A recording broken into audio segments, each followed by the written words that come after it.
Mr. Chairman, I am pleased to introduce this amendment along with two of my colleagues, Representative Charles Bustani and Garrett Graves, both of Louisiana. My straightforward amendment would prohibit any effort to redirect funds allocated under the Gulf of Mexico Energy Security Act, also referred to as GOMESA.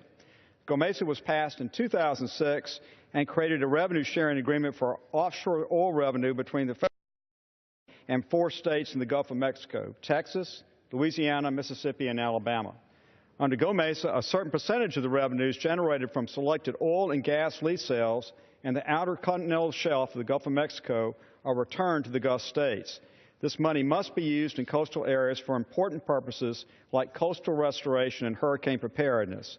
There's a reason the law was structured this way.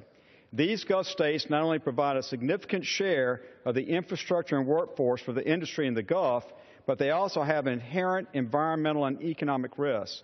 Unfortunately, in his budget proposal this year, President Obama recommended that the money be taken away from the Gulf states and instead be spread around the country to implement his radical climate agenda.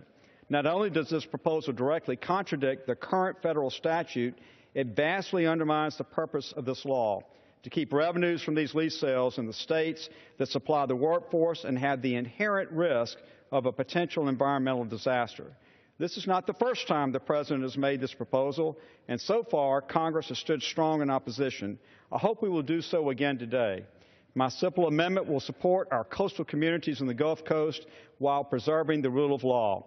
We should not allow the President to turn our revenue-sharing agreements into a slush fund for politically driven climate projects.